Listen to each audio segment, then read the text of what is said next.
Crónicas de otra galaxia. Bueno, pues hoy estamos con Alberto Santos, editor conocidísimo aquí en España, a los que ya tenéis unos ciertos añitos. Gracias. De publicar aquí en España pues todo lo que son las novelas de Star Wars. Sí. Estamos hablando ya de hace unos añitos, 10, 15 añitos por lo menos. Bueno, estamos hablando del 99. 99, pues. Cuando publicamos la enciclopedia de Star Wars. Yo soy un editor muy cabezón, o sea, yo encontré en una revista de crítica de libros, un anuncio de esta enciclopedia, de la enciclopedia de Stephen Sanswick. Me pareció fascinante. Se estaba ya preparando el episodio 1 y entonces, bueno, después de estar insistiendo a la agencia que lo llevaba en Barcelona, conseguimos los derechos de autor de esta enciclopedia, que fue la verdad que un éxito, claro. Entonces, en ese momento había una editorial que era Martínez Roca, que ya estaba vinculada con la editorial Planeta, que estaba con la licencia de las novelas de Star Wars. Pero bueno, hubo una suerte, que es lo que sucede con los grandes. Su desgana por publicar las cosas, no les dan demasiada importancia a las cosas que tienen, entonces se desvincularon. Ellos publicaron el episodio 1, se desvincularon de las series de Star Wars, y entonces después inmediatamente compramos Aprendiz de Jedi, una serie juvenil que gustó muchísimo. La historia de la iniciación como caballero de Obi-Wan desde su juventud hasta, bueno, tiene un arco temporal, digamos, empieza con 12 años, acaba con 17 años, por ejemplo, los primeros volúmenes. Luego hay dos especiales también que enlazan con el episodio 1 y 2. Entonces, a partir de Aprendiz de Jedi, después de informes, porque claro, tener en cuenta que para publicar Star Wars hay que convencer en ese caso, en aquella época, a Lucasfilm, que llevaba los derechos. Primero tienes que convencer de quién eres tú, es decir, quién eres como editor, qué posibilidades tienes, porque hay que tener en cuenta que a Lucasfilm entonces le interesa mucho cómo se publicita su marca. Entonces tuvimos que estar haciendo durante un año entero, mientras publicamos Aprendiz de Jedi, que compramos los primeros títulos al principio, tuvimos que convencerles realmente que éramos una editorial que teníamos distribución en toda España, que vendíamos no solo librerías pequeñas, sino librerías también grandes, y que además teníamos un trato con los aficionados importante. En aquel momento estábamos publicando de las novelizaciones de Spider-Man también. Entonces Lucas le pareció que teníamos un perfil de editores adecuado como para poder llevar su marca por España, ¿no? Y bueno, os cuento toda esta historia para que os deis un poco cuenta realmente cómo funcionan las cosas, sobre todo una licencia tan exigente como es Lucasfilm, ¿no? A partir de ahí yo seguí insistiendo, porque yo quería la línea principal de Star Wars, yo quería publicar las novelas más para adultos, digámoslo así. Aunque por supuesto recomiendo a todos Aprendiz de Jedi, que es una serie excelente, aunque sea para jovencitos, pero para los adultos les encantaría. Bueno, el caso es que después de seguir insistiendo, hubo la suerte que Martínez Roca lo abandonó. De pronto no les interesó Star Wars, bueno, los vericuetos de las editoriales grandes, digámoslo así, ¿no? Entonces nosotros entramos. Me encontré, por ejemplo, que claro, yo quería publicar el episodio 2, en este caso, la novelización, pero me encontré con que Lucas me vendía un paquete de novelas. Me decía que no podía comprar el episodio 2, sino que tenía que comprar dos novelas previas al episodio 1, como es Darth Maul, Cazador en las Tinieblas y Velo de Traiciones, y luego tenía que comprar también una novela previa al episodio 2, como es La Llegada de la Tormenta, ¿no? Sí. Entonces de pronto ellos decían que además habían redescubierto a Alan Dean Foster, que es el autor de La Llegada de la Tormenta, y que era una vuelta de uno de los autores clásicos, autor del Ojo de la Mente, por ejemplo, ¿no? Y aparte de eso también estaba el episodio 2. Entonces, bueno, tuvimos que hacer un esfuerzo como editores pequeños, compramos todas las novelas y, hombre, fue realmente para nosotros una época de esplendor, porque cuidamos mucho las traducciones, que incluso creamos Ya digo que teníamos previamente una enciclopedia previa que nos sirvió de guía para crear toda la nomenclatura de Star Wars, por supuesto basado en todas las traducciones previas de las películas, que era la referencia que teníamos, pero bueno, realmente nosotros fuimos los primeros que creamos una serie de nomenclatura en castellano para castellanizar pues los nombres, las razas, etcétera, ¿no? Y a partir de ahí empezamos a publicar y bueno, los lectores la verdad que se entusiasmaron, nos siguieron durante años. Cuando se estrenó el episodio 2, que la verdad que fue un éxito por supuesto, yo diría que más que el episodio 1, porque realmente entroncó ya con la línea más adulta de los aficionados. Luego de pronto surgió, después del episodio 2, pues seguimos trabajando. Tener en cuenta una cosa, que ya digo que Lucasfilm pues, era muy exigente, entonces teníamos que hacerle informes mensuales de venta de los libros. O sea, nunca ninguna agencia jamás nos había pedido algo así. Como mínimo eran 6 meses o un año de venta, no, esto era mensual, tenías que decirle mensualmente lo que vendías. Pero bueno, la verdad que era una fuente importante de recursos para la editorial y nosotros lo hacíamos, por supuesto. Posteriormente empezó ya el lanzamiento del episodio 3. Entonces el episodio 3 lo mismo, tenía una novela previa que era El laberinto del mal, justo la novela que arranca el episodio 3. De hecho ahí te narra la captura de Palpatine, por ejemplo. El episodio 3 y luego toda una saga, un arco que narra entre el episodio 2 y 3. Claro, tener en cuenta que el episodio 3 es el final de las guerras clon.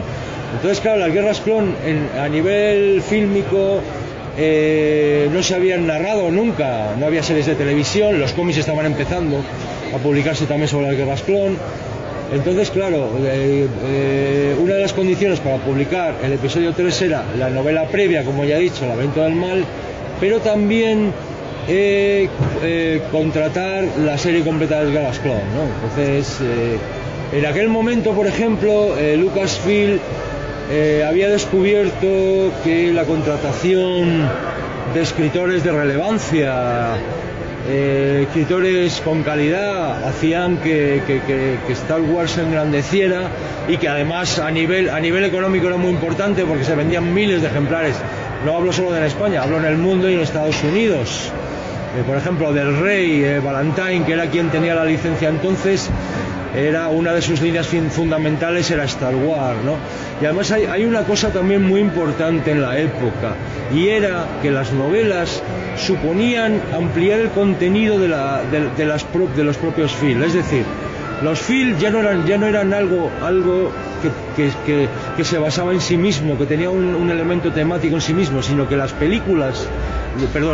que las novelas en ese momento eran muy importantes para mantener la ficción entre episodio y episodio, y además desarrollaban una historia inédita que no habíamos conocido, que además que la película no podía desarrollar por el tema de la cantidad de minutos de metraje. Entonces de pronto las novelas se convirtieron en algo muy importante para los fans y para la propia continuidad de Star Wars, ¿no? A partir de ahí acabó el episodio 3, apareció una novela magnífica de James Luceno, que es uno de los autores importantes de esa etapa, escribió Velo y Traiciones, alguna de las sagas de la Nueva Orden Jedi, y también Darth Vader el Señor Oscuro, que era una novela que justamente continuaba la historia del episodio 3 con la transformación de Anakin en Darth Vader, ¿no? A partir de ahí nosotros quisimos continuar con Star Wars. Habíamos ya publicado varias novelas que habíamos comprado de la Nueva Orden Jedi, que continuaba 20 años después el episodio 6, El Retorno del Jedi, y una saga que a los aficionados les estaba entusiasmando, había vuelto a la aventura. Realmente yo noté que había un cierto cansancio relacionado con lo que era la trama de las guerras clon. Tampoco a los aficionados les entusiasmó demasiado las precuelas, la nueva trilogía, querían mucho más, y de pronto Nueva Orden Jedi apareció como una saga que volvía a los personajes clásicos, antiguos. Claro, la gente quería realmente saber qué le pasó a Luke, a Leia y a Han en el futuro, qué pasó con la Nueva República, en fin, entonces es una serie que empezó a gustar mucho. Y publicamos los 5 primeros títulos, pero ¿qué sucedió? Volvió de nuevo, ya que he comentado que Martínez Roca, que era una editorial de Planeta, volvió de nuevo Planeta, nos cerró un poco la contratación de nuevas novelas, compraron la marca y ahí nos quedamos un poquito nosotros colgados. Tuvimos unos años con muchos problemas. Tuvimos la suerte que en un año Planeta contactó con nosotros de nuevo y nos compró la colección que teníamos, las traducciones que teníamos disponibles. Ya habíamos publicado más de 30 títulos entre unos y otros en las diferentes colecciones. Entonces ellos quisieron lanzar nuestra colección que habíamos publicado, todas las colecciones que habíamos publicado, en una edición de kioscos. También se plantearon, pero por condicionante de Lucas, o sea, ellos querían publicar la Nueva Orden Jedi, pero Lucas les exigió publicar la saga completa en kioscos, que nosotros hemos publicado 5, pero es una saga que tiene más de 20 títulos. Bueno, fue una suerte que por lo menos esa colección se publicara para kioscos.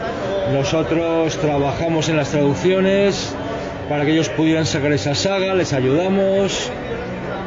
Y al final, bueno, salió esa saga en kioscos. Es una colección muy buscada realmente, pues porque no ha llegado a librerías y los lanzamientos en kioscos son siempre muy limitados. Y es el lanzamiento semanal o la reserva en el kiosco de oportuno, de forma que, bueno, muchos aficionados se quedaron con las ganas de saber qué le pasó a la República después de la invasión de los Yuuzhan Vong, ¿no? A partir de ahí, bueno, pues nosotros ya nos desvinculamos de Star Wars, pero no porque no quisiéramos, sino porque no nos dejaron, ¿no? Entonces, años después, cuando ya el tema se estaba encarrilando a una continuidad, Disney todavía no había comprado Star Wars, pero de pronto empezaron a aparecer obras muy interesantes. Por ejemplo, el autor de la saga de Throne, ahora no recuerdo el nombre, bueno, el caso es que había escrito varias novelas de la Nueva República. Entonces, este autor, por ejemplo, había escrito varias novelas que eran muy interesantes. De hecho, la continuación de la saga de Throne, que son 2 novelas muy largas, los aficionados nos las pedían sin parar. Hicimos un intento de comprar esta serie, La mano de Throne se llama, más luego una trilogía sobre Darth Bane, por ejemplo, que sí, de hecho Timon Bass la ha publicado hace unos años. Sí, de la Antigua República. Eso es, de la Antigua República, sobre Darth Bane. Y alguna cosa más muy interesante. Hicimos una oferta, nos pedían un dineral, pero bueno, estábamos dispuestos a hacer lo que fuera. Hay que tener en cuenta que en esos años, estamos hablando pues hace 7 años más o menos, 7, 8 años, no estábamos tan fuertes como cuando publicamos el episodio 2, etcétera. Pero bueno, yo estaba dispuesto a hacer lo que fuera para retomar Star Wars, porque los aficionados llevaban años detrás de nosotros para que continuáramos, ¿no? Entonces, lo intentamos, estábamos a punto. De hecho, curiosamente, os digo como anécdota, estaba aquí en el Salón de Getxo hace años, hace 7 años más o menos, y me metí en un locutorio, porque en aquel momento no tenían el tema de internet, de los móviles, etcétera, no era tan fácil como ahora, sí, que en cualquier momento tienes una conexión y puedes mandar lo que quieras. Me metí en un locutorio porque la agencia me estaba pidiendo, después de meses de estar negociando con ellos, de nuevo me pedían un informe de por qué quería publicar las novelas que había elegido, ¿no? Os he comentado las dos de estas, la novela de Thrawn y la de Darth Bane, pero había algunas cosas más muy interesantes. Entonces, de nuevo estuve allí durante un par de horas haciéndoles un informe allí para que ellos de una vez me permitieran publicar esas novelas que los aficionados querían leer, ¿no? Entonces estaba todo a punto, o sea, íbamos a firmar el contrato, teníamos que pagar una pasta para nosotros, pero bueno, pero de pronto, si el lunes me tenían que llamar cuando volví a Madrid, desde aquí, desde Getxo, ya esperando que me mandara el contrato. Pasaron unos días y no me llegaba, y de pronto el miércoles me llaman diciendo que Planeta ha llegado de nuevo, ha comprado la marca, y entonces se acabó. Ya no pudimos retomar Star Wars nunca más. Entonces ahora, por ejemplo, pues para mantener un poco el espíritu en la editorial de Star Wars, por ejemplo, planteamos, había un libro después del episodio 3 que es La Guerra de las Galaxias, el mito renovado, que es de Eduardo Martínez Rico. Pues para mantener un poco el espíritu vivo en la editorial de Star Wars, nos planteamos hacer un libro no oficial, de hecho utilizando material de Star Wars mínimo, esquemático, pero sobre todo es un libro que, por ejemplo, al no ser oficial no pudimos utilizar material gráfico de Star Wars, pero nosotros desde el año 95 que llevamos como editores de guías, de libros de referencia, pues bueno, hacer un libro de referencia no oficial abordando el concepto del mito que subyace a toda la historia de Star Wars, en la que se inspiró Lucas, pero también los creadores, los ilustradores, toda la iconografía estadounidense que creó la escenografía de Star Wars, ¿no? Bueno, a mí me llenó un poco de orgullo el poderlo tomar el tema, ¿no? Y bueno, también hay una cosa también en estos años del lado oscuro, digámoslo así, que hemos sido un poco, yo diría, enterrados en esta crisis eterna, ¿no? De los últimos años, ¿no? Por ejemplo, me dio por reflexionar y pensé que, bueno, Star Wars también está muy bien, pero como un editor, por ejemplo, tan pequeño como nosotros, como es Alberto Santos editor, nunca puede depender de una licencia que es una licencia de fuera. Star Wars es maravilloso, a mí me encanta, pero el error que tuvimos es depender demasiado de las novelas de Star Wars. Cuando eso se acabó, pues es que casi se nos lleva por delante a nosotros, ¿no? Entonces, ¿qué pasa ahora? Bueno, pues ahora la verdad que afortunadamente hemos conseguido, a través de nuestro trabajo en ferias, nuestro trabajo en internet, crear nuestro propio mercado, relanzar autores españoles, donde los autores españoles, por ejemplo, son muy importantes porque hay grandes autores y grandes conocedores del género, como es el caso de Star Wars, ¿no? Como os he comentado, este libro del mito renovado, ¿no? Que den su visión de lo que es la ficción, de lo que es lo que nos gusta, ¿no? Y ahora mismo, bueno, estoy un poco orgulloso porque gracias a los autores españoles, escribiendo fantasía, escribiendo ciencia ficción, tanto narrativa como ensayo, hemos podido salir adelante y seguir disfrutando de lo que nos gusta, que es Star Wars, que es la fantasía, porque nosotros hemos sido pioneros entre los frikis del país, vamos. Bueno, y una de las preguntas que más se llevan a cabo hoy en día, sí, sobre todo por las personas que en aquella época comprábamos vuestras ediciones o que hoy en día también las seguimos comprando, sí, es el tema de las traducciones. Hoy en día mucha gente se queja de Planeta de Cómic, que las traducciones que hacen pues suelen meter bastantes fallos, y simplemente saber cómo hacíais vosotros las traducciones, porque no he oído ninguna sola queja de Alberto Santos. Vamos a ver, ya he comentado, nosotros tuvimos la suerte de publicar la enciclopedia de Star Wars. Nos sirvió de base para crear una terminología de referencia para luego abordar las novelas. Entonces, a partir de esa base, ¿en qué nos inspiramos? Las traducciones primero que se hicieron en las películas más habituales, y luego sí tuvimos un celo de traducir, por ejemplo, de una forma adecuada ciertas cosas que no se conocían. Por ejemplo, hacerlo transparente. ¿Por qué no llamarlo transparicero? Que queda muy bien, por ejemplo, ¿no? Eso también es mérito de uno de nuestros mejores traductores, que es Lorenzo F. Díaz, que hizo versiones magníficas de los extranjerismos, de las palabras propiamente de Star Wars, ¿no? Entonces, nosotros teníamos esa enciclopedia, pero luego teníamos un glosario base de terminología estándar para llamar las cosas siempre igual. El tema, por ejemplo, que comentas de Planeta, de las traducciones, que en este caso Tim Mumas, que también es una editorial de Planeta. El caso, por ejemplo, es que el problema no son los traductores, el problema es la edición. El responsable de las traducciones es el editor, no es el traductor. O sea, el problema de Planeta es que no hay un traductor que sepa de qué es lo que se está publicando. O sea, tú, un traductor, puede ser un buen escritor, o sea, un buen redactor, puede hacer una buena versión, pero el asunto es que tiene que haber un editor detrás que sepa lo que está editando y tiene que hacer la revisión él de esa terminología. Claro. Y ese es el problema que tiene Planeta. Le dan lo mismo publicar Star Wars que, yo que sé, que Resident Evil o que cualquier otra cosa que caiga en sus manos. Me refiero que efectivamente hay diferencia entre sus novelas. Las novelas que publican hay cosas que son las mismas, pero se llaman de diferente forma. Nosotros lo que hicimos fue uniformarlo todo, llamarlo, si es la misma cosa, llamarlo siempre igual, para que el lector identifique de lo que se está tratando. De todas formas, para que tengas en cuenta una cosa, nosotros como pioneros en el mundo de la ficción en España, tuvimos que crear muchas veces, también fue la suerte, fue el momento que te lo encontraste. Nosotros cuando empezamos en el año 95, muchas de las cosas no existían. Entonces, todo lo que hicimos, todo el trabajo que hicimos de libros de referencia, luego nos sirvieron después para crear narrativa. Es como Lucas, salvando las distancias, yo no quiero compararme con Lucas, válgame Dios, pero Lucas, por ejemplo, cuando hizo sus películas tuvo que crear la tecnología que no existía. Nosotros tuvimos que crear los libros de referencia previos primero para luego abordar las novelas, sí. Por ejemplo, ¿no? Entonces tienes que crear algo que no existe para luego abordar aquello que quieres editar.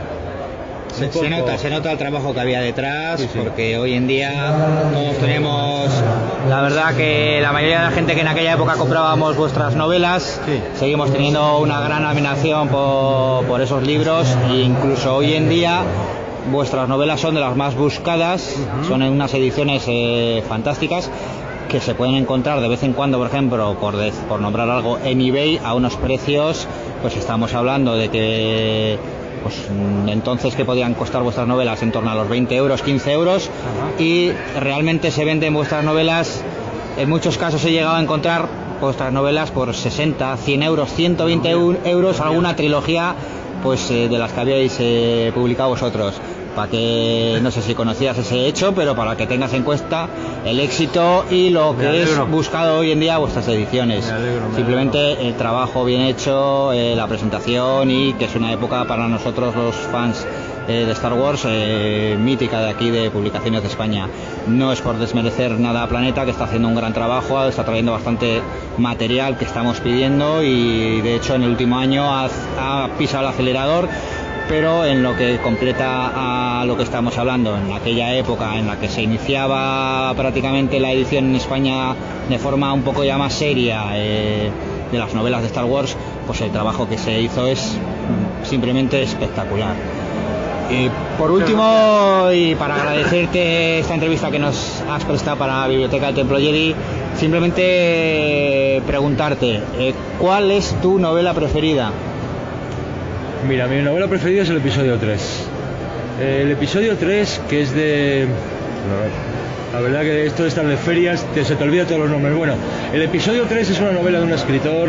A ver, él había escrito Punto de Ruptura, la primera novela de la saga, Matthew Stoveres, el escritor. Punto de Ruptura fue una novela que gustó un montón, porque el autor, abordó Star Wars de una forma muy adulta. Planteaba lo que es el horror de la guerra, aparte de las aventuras en las guerras clon, el lucimiento de los Jedi, etcétera. Estamos hablando del horror, o sea, el planeta de Mace Windu era un lugar que, digámoslo, toda esa tradición de las películas de Vietnam en Estados Unidos, bueno, se ve un poco Lucas lo hizo aposta, yo creo, vamos, quiso contar otra visión mucho más adulta de esa guerra, ¿no? De hecho, esa novela es lo que plantea, el planeta de Mace Windu es una gran jungla que digamos que es un Vietnam un poco fabulado. Además plantea, por ejemplo, un tema muy interesante y muy difícil como es el de los niños soldados también, en esa novela. Y es una gran novela de aventuras impresionante, ¿no? A partir de ahí, Lucasfilm le encargó el episodio 3. El episodio 3 es una de las mejores novelas que he leído de Star Wars. De hecho, yo cuando, claro, leímos la novela, por supuesto, antes del estreno de la película, como editores siempre te pasa que te destripan todo porque tienes que saberlo todo antes de que pase, pero bueno, es parte de tu trabajo, ¿no? Entonces, cuando yo vi el episodio 3 me defraudó muchísimo, porque ahí no había nada de lo que... Hombre, había mucho de lo que te contaba Stover, pero es que Stover es un escritor excepcional. Tiene un arranque... A ver, él lo que cuenta es la caída de los guerreros míticos, de los caballeros Jedi, como si fueran los caballeros del rey Arturo, que van a morir en la última batalla. Es lo que realmente cuenta en la novela. Por el prólogo que tiene la novela, cómo los héroes vienen a salvar Coruscant, que son Anakin y Obi-Wan, cuando Grievous quiere conquistar la capital de la República, ¿no? Y acabar con las guerras clon. Todas esas cuestiones, por ejemplo, que son muy interesantes. Por ejemplo, la película no la aborda en absoluto, yo creo que porque no hay tiempo. También, en mi opinión, Lucas tampoco es un... A ver, se ciñe mucho a la trama, se ciñe mucho a los detalles, bueno, pero el escritor, afortunadamente también... independientemente de que nos pueda gustar más cómo ha hecho las películas o no, porque cada uno tenemos un Star Wars en nuestra cabeza. Sin embargo, Matthew Stover es que es un gran escritor, o sea, hizo algo que nos apasionó. Yo que sé, por ejemplo, tú lees la novela y dices, ¿cómo se llama? Por ejemplo, la novela te dice realmente cómo se llama las guerras clon, en verdad. Las guerras clon se llaman la perfecta trampa Jedi, es como se llaman las guerras clon. O por ejemplo, ¿quién es el caballero perfecto? ¿Quién es el Jedi perfecto? Es Obi-Wan, no es Anakin, que es lo que te plantea. Cosas muy interesantes. De hecho, por ejemplo, yo siempre a los lectores, cuando vendíamos la novela, yo le decía, mira, es que, a ver, Lucas ha hecho un homenaje al episodio 6, cuando Luke se escapa de la nave de Jabba, por ejemplo, utilizando el sable láser que le lanza R2D2, ¿no? Por ejemplo, ¿no? Lo mismo hace, por ejemplo, en homenaje a aquella película, lo mismo hace Obi-Wan, ¿no? Por ejemplo, cuando R2 le lanza el sable y así se salvan de Grievous. Pero la novela es otra cosa. ¿Qué es la novela? O sea, Obi-Wan es poseído por la fuerza. ¿Por qué? Es el Jedi más grande de todos. Es poseído de la fuerza y así se escapa. Tiene la seguridad de que él no solo se va a salvar, sino que va a salvar a sus amigos, a sus compañeros, y va a vencer a Grievous. ¿Por qué? Porque tiene la confianza de ser uno con la fuerza. Todo eso está en el episodio 3 y es una novela, os recomiendo a todos, que es maravillosa. Qué grande, yo estoy de acuerdo contigo que es una de las mejores novelas de los episodios que se han hecho. La leí hace unos cuantos años, pero me enganchó bastante y bueno, ha sido un placer tenerte para nosotros este ratito y yo creo que va a ser una de las entrevistas que más éxito va a tener, simplemente porque es como volver a nuestra infancia de nuevo, a esas primeras lecturas que tuvimos hace 15 años, hace 20 cuando éramos pequeños. Es un placer, un honor y nada, muchas gracias. Un saludo, Alberto, y hasta pronto. Y que la fuerza nos acompañe a todos. Gracias, siempre.